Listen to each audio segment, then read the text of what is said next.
To all the young men out there, value, value, value, standards. I'm gonna share a story with y'all, and in this story I'm gonna share with y'all, you're gonna recognize how applicable this is to your life.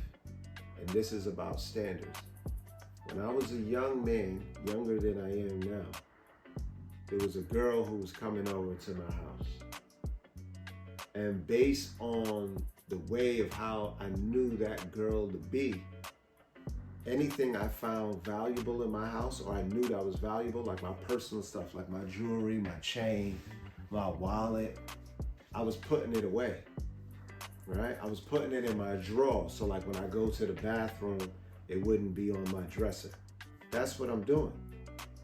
But if you realize the story I'm telling you, she was still coming to my house.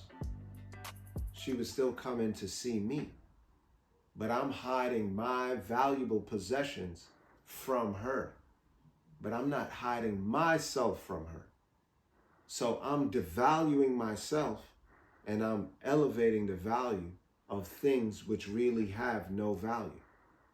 And that is a continual mistake that young men make. Older men too, right? Because that's a girl I'm gonna be with. So why is it that I value my possessions more than I valued myself in that moment? And you in that moment? And you in that moment to come? Because if you really valued yourself, you would say, that's not the type of woman that I'm about to get in my bed with. Because what about me? And there's things that maybe that woman can't take from me, but guess what?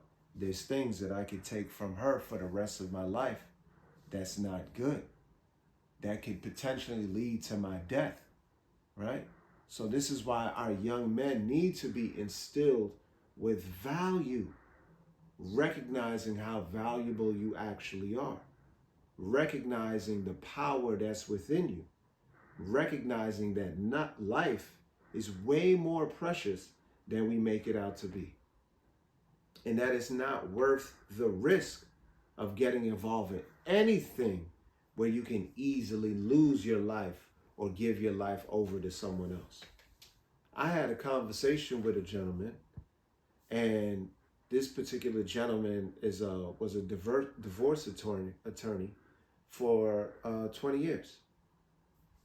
And he told me that, which I agree with him, he's correct, but he told me that men aren't interested in the conversation of marriage. They don't talk about marriage. And the sad thing about that is that why wouldn't you? It's your marriage. Why would you not talk about the value in marriage? Why would you not engage in discourse with the elders and the OGs and the people in your life who have some form of experience, especially experience that has led to outcomes that's good or overcoming things in life?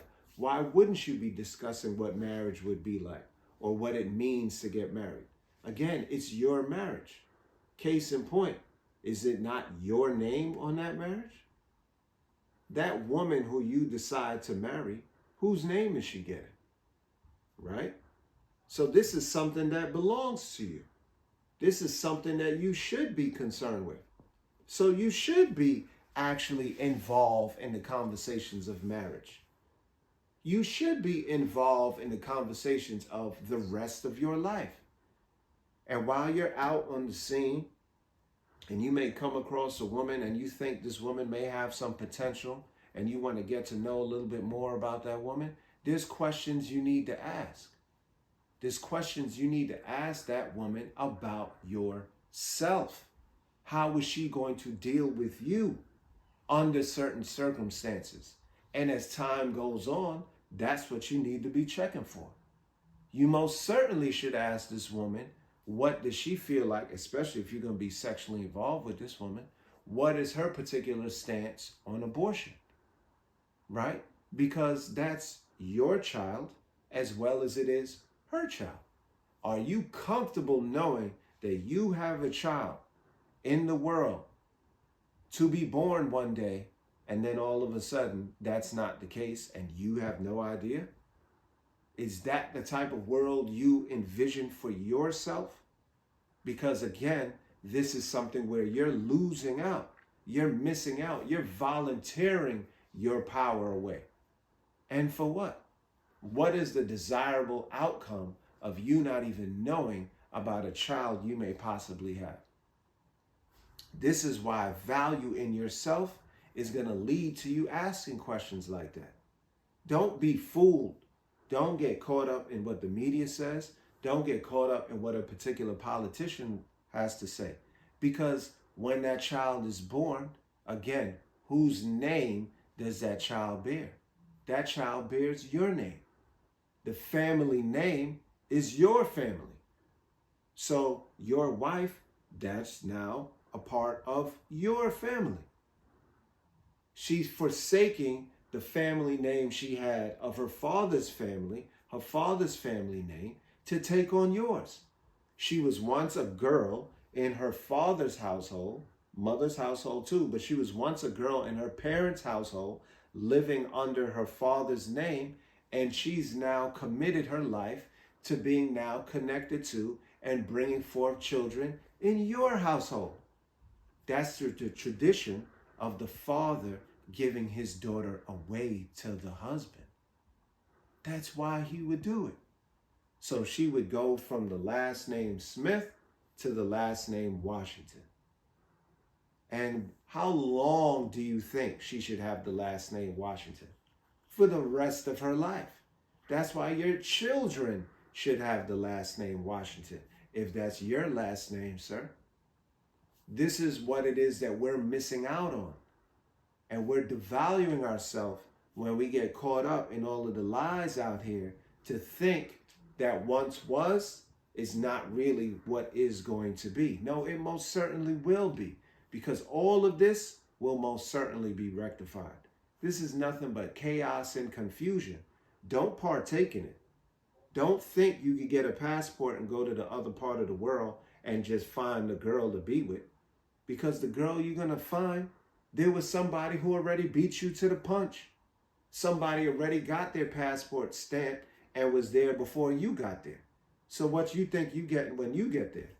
Now, if you're leaving America to go and find a bride somewhere else and leaving behind this society and going to a society that you feel is better suitable for you and hoping to start a family there, well, that's a more sensible decision. But don't be fooled by these guys to think that all you got to do is just get your passport and everything's going to be all said and done. No, you getting your passport and you going to some place where prostitution is legal. And that's who you're going to end up with. Because if it's that easy, it ain't that good. And there was already men living in that country before you. So if she's not with the men of that country prior to you getting there, why you think she's not with them? Because she's not for them as far as a wife is concerned. So where are you looking at? You need to know where to look, but you're only going to look in places based off of your value system. The metrics that you have in place for yourself, that's going to determine where you look. So if you yourself are of a particular caliber, guess where you're going to look? Where you only expect women of that particular caliber to be, right? And now you're going to find who's best for you. So get your pride back, man.